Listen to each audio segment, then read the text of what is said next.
Bismillahirrahmanirrahim. Pada suatu hari Rasulullah SAW ditemui oleh malaikat Jibril. Rasul pun bertanya, "Ada apa wahai Jibril?" Jibril menjawab, "Wahai Muhammad, sesungguhnya hari ini Allah Subhanahu wa Ta'ala sedang mengobarkan nyala api neraka, dan seluruh para malaikat amat ketakutan. Mereka tidak tahu harus bagaimana.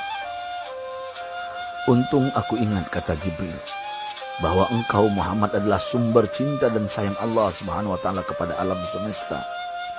Dengan alasan itu aku kesini, bertabaruk mengambil berkah dengan cinta Allah kepada dirimu, ya Rasulullah, ya Muhammad." Rasulullah terdiam beberapa saat, kemudian bertanya lagi, "Wahai Jibril, ceritakan padaku bagaimana neraka itu sesungguhnya."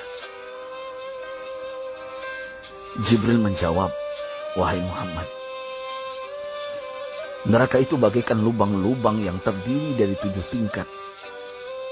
Jarak antara satu lubang dengan yang lain ialah perjalanan 70 tahun. Lubang paling bawah adalah lubang yang paling panas." Nabi SAW meneruskan pertanyaannya, "Lalu siapakah penghuni lubang-lubang neraka itu, wahai Jibril? Sampaikan kepadaku, Jibril." Jibril menjawab, "Lubang yang paling bawah diciptakan untuk orang-orang munafik. Lubang yang berikutnya untuk penyembah berhala. Lalu untuk penyembah bintang dan matahari." Jibril terus menerangkan penghuni tingkatan neraka hingga lubang yang kelima, tempat umat Yahudi, dan yang keenam dihuni oleh umat Nasrani. Setelah menjelaskan penghuni 6 tingkatan neraka, Jibril diam cukup lama. Rasulullah SAW penasaran dan bertanya kepada Jibril, "Wahai Jibril, siapakah penghuni neraka yang ke-7?" Jibril diam saja tidak menjawab. Rasulullah SAW mengulangi pertanyaannya, tapi Jibril tetap diam. Rasulullah tambah penasaran dan mendesak Jibril agar dijawab pertanyaannya. Akhirnya Jibril pun berkata, "Umatmu, wahai Muhammad, mereka itu para pelaku dosa besar di kalangan umatmu, yang dimana sampai mereka mati belum sempat bertaubat." Mendengar jawaban Jibril, Rasulullah langsung jatuh pingsan. Jibril merangkulnya dan meletakkan tubuh baginda di atas pangkuannya. Tak berapa lama Rasulullah SAW sadar dan langsung menangis bersimbah air mata dengan terisak-isak. Rasulullah mempertegas pertanyaannya, "Wahai Jibril, apakah benar ada di antara umatku yang masuk neraka?" Jibril menjawab, "Benar, wahai Muhammad, pelaku dosa besar di antara umatmu yang belum bertaubat." Setelah itu Rasulullah menghadap kiblat dan sujud kepada Allah dalam isak tangisnya. Sesekali dengan suara pelan beliau membisikkan kata-kata, "Ummati ya Rabb, ummati, ummati, ummati." Beliau SAW tidak mengangkat kepalanya dalam keadaan seperti itu selama 3 hari 3 malam. Kecuali setiap Bilal bin Rabah mengumandangkan azan, barulah beliau bangkit untuk menjadi imam. Dan setelah itu kembali sujud lagi. Pada hari ketiga Abu Bakar menyadari hal ini. Beliau mengetuk pintu Rasulullah dan mengucapkan salam 3 kali, namun tidak terdengar jawaban. Abu Bakar sedih dan berseru di hadapan pintu Nabi besar Muhammad SAW, "Apakah ada jalan untuk masuk ke rumahmu ya Rasulullah?" Tetap tidak ada jawaban.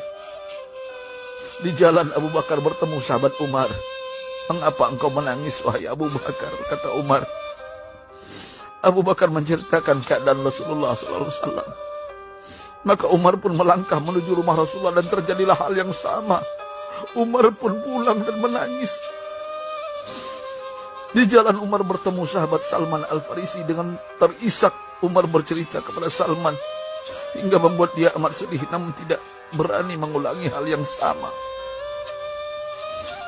Salman melangkah menuju rumah Fatimah radhiyallahu anha dan menceritakan hal itu. Setengah berlari Fatimah menuju rumah ayah tercinta dan mengetuk pintu sambil mengucapkan salam.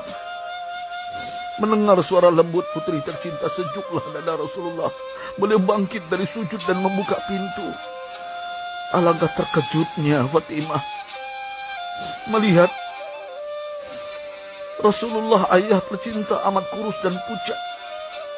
Fatimah memeluknya lalu menangis. Wahai ayah, apa yang terjadi? Mengapa engkau amat sedih seperti ini?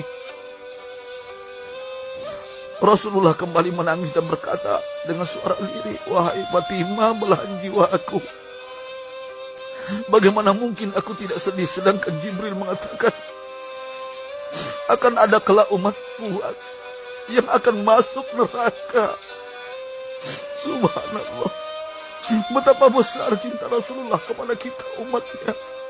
Sahabatku, Rasulullah mencintai kita. Antaman ma'aman ahbabta, engkau akan berkumpul dengan orang yang kau cintai. Mari kita mencintai baginda Nabi besar Muhammad SAW yang mencintai kita umat yang tidak rela kita masuk neraka. Mari kita mencintai beliau dengan berselawat. Sahabatku, sampaikan, Rasul mengajarkan kepada kita, man dalla ala khairin falau mislu ajri fa'ili. Siapa yang menunjukkan kepada kebaikan, maka dia akan mendapatkan pahala seperti orang yang mengerjakannya. Mudah-mudahan ini menjadi pahala jariah bagi kita.